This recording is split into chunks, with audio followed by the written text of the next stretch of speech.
I met you on a Thursday. Friday I took you home.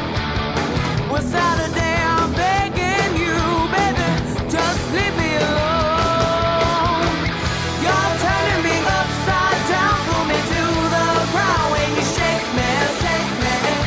I'm giving you what you need and I'm begging, please don't break me, love.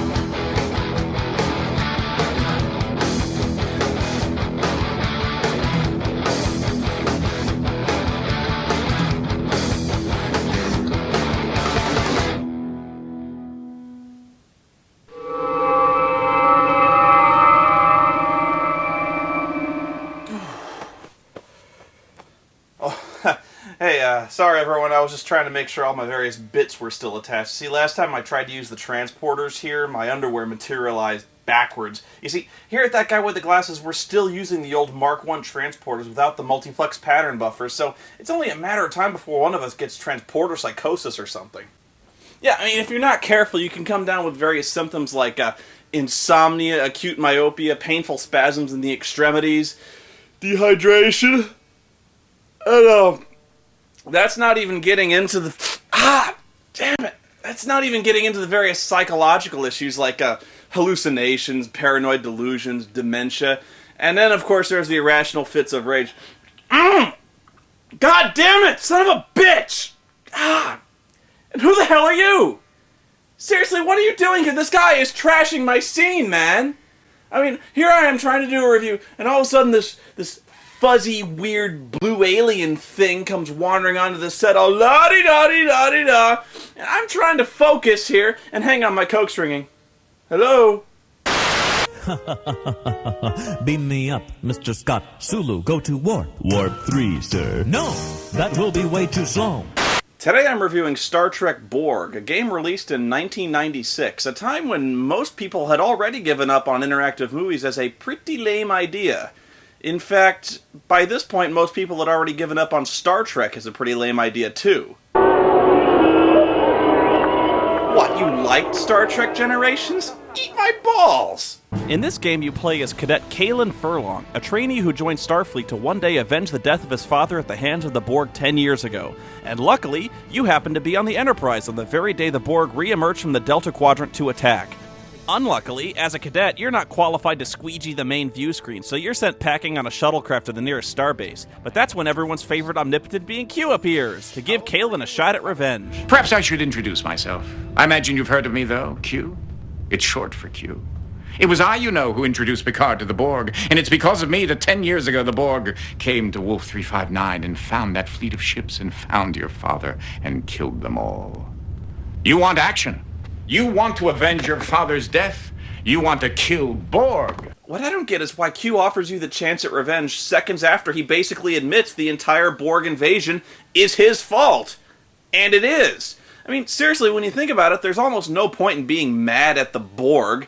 They're basically mindless automata. They'll assimilate anything. It's like trying to get revenge against bees because 10 years ago a bee stung your father. It's what they do. They're bees. And you can't get revenge against Q because he's basically God. Maybe you didn't hear me. I'm offering you a chance to go and kill some Borg. Do you want to or not? Actually, you can by choosing to go home and not play a stupid game, but then it's game over. And to think I went to so much trouble to arrange it all. I like that they even give you a choice. You know, like, why'd you even bother buying this game if you were just going to refuse to play it? But actually, it is a legitimate choice, because if you load the game up again, you're going to learn its first true hard lesson. You can't skip the movies. Ever. And the opening cinematic is like 4 minutes long. After seeing all this crap twice, you might just choose to exit the game all over again. Don't even bother. But for now, let's just assume that you play along. Q takes you into the past aboard the USS Righteous, a ship that was destroyed when the Borg originally attacked Wolf 359. He then proceeds to alter the past so that you take the place of Lieutenant Sprint, a redshirt who originally got killed by a boarding party. He then leaves it up to you to stop the Borg and save your dad.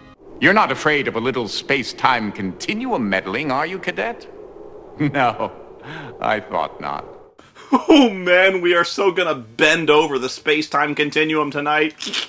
Q himself assumes the body of the ship's resident dickhead, Dr. Quint. He actually tried to save Sprint's life, but as you can see, he failed, the old goat. Well, what'd you expect? He's a doctor, not a security officer. But he never really gets into the spirit of role-playing his part. I'm an omnipotent being masquerading as Dr. Quint. Whatever I want to happen, happens. Interesting fantasy. The game plays out like one of those super lethal choose-your-own-adventure novels, only like a movie. Every now and then the game halts and gives you some time to make a choice, and there's only one right thing to choose. Every other choice, well... The Borg are firing! We're gonna die! And it's your fault.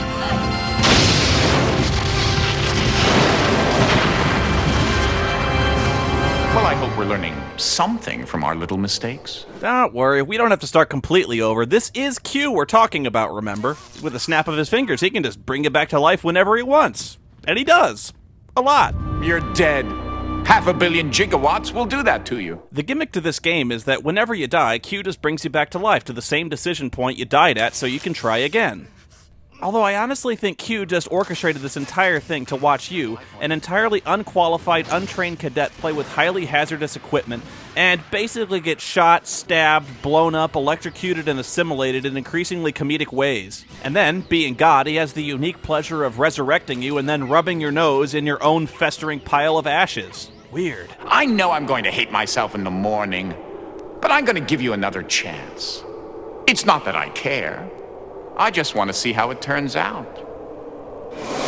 You'll learn rather quickly that this game keeps playing the same trick on you by offering you two obvious choices, both of which are going to get you killed. There's almost always a third option hidden somewhere on the screen, so my best advice to beating the game is to never click on the obvious choices, click on anything else, and the less sense it makes, the better. What's annoying, though, is that the game is structured in such a way that the puzzles are basically unsolvable unless you force yourself to seek out every possible way to die. It's kinda clever, actually, and yet simultaneously very, very irritating. For instance, when you beam aboard the Borg cube, you're given the option of shooting a couple of wandering drones. Now, fans of the show would realize that shooting drones is kind of a dumb move, since they'll just ignore you unless you pose an obvious threat, like shooting them. What are you looking at, cadet? But no matter what you do, when you try to access their computer, you get attacked and die. Instead, you're actually expected to go in phasers blazing just to get everyone killed and assimilated by the Borg. When you're part of the collective, you're given all of their access codes, and then you die, and Q takes you back in time to a previous decision point where you can use the codes on the computer. And I'll admit, that kind of thinking is surprisingly innovative with the whole time travel concept, but instead of encouraging smart gameplay, it just sort of leads you to doing monumentally stupid things in the hope it'll provide you with future clues. It's a sort of an everything including the kitchen sink approach to gaming, and it also means you're going to be stuck watching the same unskippable movie scenes dozens and dozens of times! Ah! As for the acting, it's Star Trek. Technology! Channels! Subspace channels! The Borg implant taking over systems! Sentence fragments! Can't finish complete thought! Resistance is... You will be assimilated! His mind full of dust bunnies and pain! Pain! Gah! The only thing that makes all this bearable is that John Delancey is always awesome as Q, and it's hard not to have fun when he's around being an insufferable prick. Ooh, I like this guy. Even so, you'll start to overdose on the Q after a while because he's everywhere, and he's always talking. He's always shoving shit in your face and saying neener neener when you get killed. He's just too stupid to live. After a while, you just want to kick him in the nuts and go, "Shut up!" Oh, I just kicked Q in the joy department. That can't be smart. But let's do it again. Oh. Uppercut. Oh! Seriously, the guy mugs and chews his way through entire decks of starship scenery. Luckily, all the scenery belongs to Star Trek Voyager, so who cares? I still like you. He kissed me. Yeah, I may be omnipotent, but I'm not omnisexual. I'm not gay or anything. I love the pussy. All right, now that's what I'm talking about. Hey, forget the Borg, man. Let's party. Hey, let's all have pizza and margarita.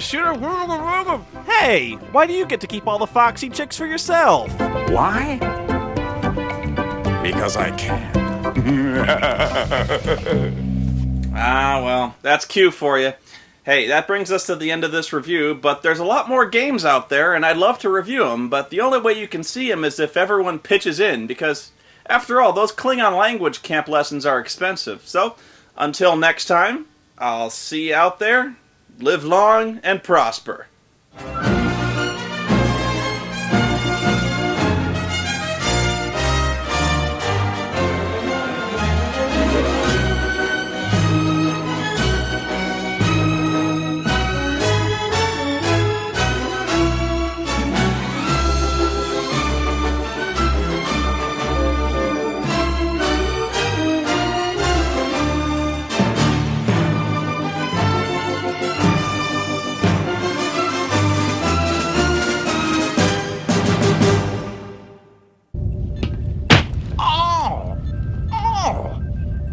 What was that for?